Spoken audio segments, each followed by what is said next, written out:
You might say this is Taylor Swift's happy place, at the piano in her Nashville home. There have been so many songs I've written at this piano.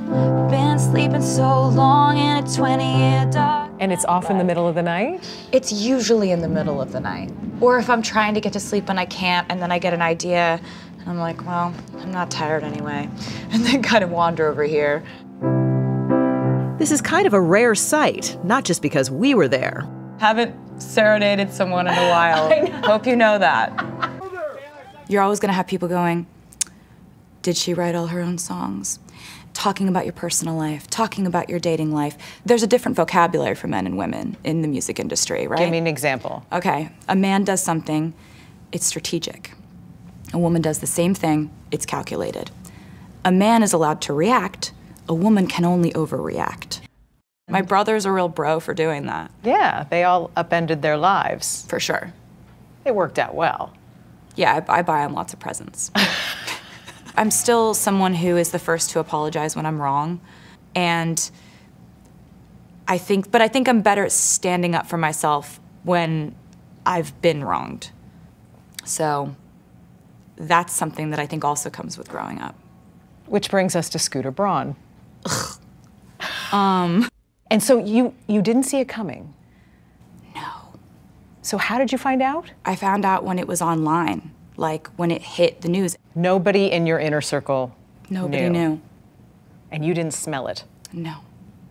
I knew he would sell my music. I knew he would do that. I couldn't believe who he sold it to, because we've had endless conversations about Scooter Braun, and he has 300 million reasons to conveniently forget those conversations. Now, could you re-record? Oh, yeah. Might you do that? Oh, yeah. That's a plan? Yeah, absolutely. Where is home for you now? It's a very good question. I try not to ever really say where I am the most, because since all my addresses are on the internet, people tend to show up uninvited. Like, you know, dudes that think we have an imaginary marriage. You mentioned that you keep wound dressing with you? Yeah, I've had a lot of stalkers show up to the house armed. So we have to think that way. I'm curious because I feel like almost every album you have a song where you address the haters. At least one song, sometimes more than one song. I probably do have that habit. I imagine that I might have that habit, yeah. Why is that? Why sing to the haters? Well, when they stop coming for me, I will stop singing to them.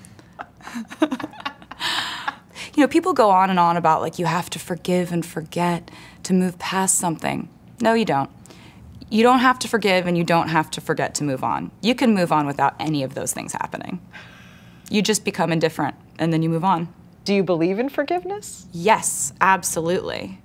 Like, for people that are important in your life who have added, you know, who have enriched your life and made it better, and also there's been some struggle and some bad stuff too. But I think that, you know, if something's toxic and it's only ever really been that, what are you gonna do?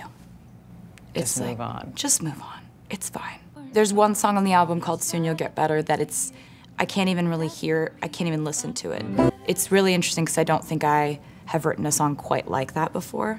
And it's just sort of like, it's just a tough one. I can imagine, but I can also tell you, having listened to it, that it's universal.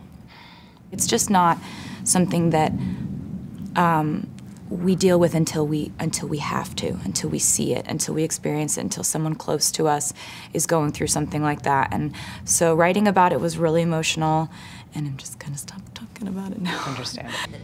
Do you think about, you know, what am I gonna do in 20, 30 years? No, because that puts me into what I call like a panic spiral.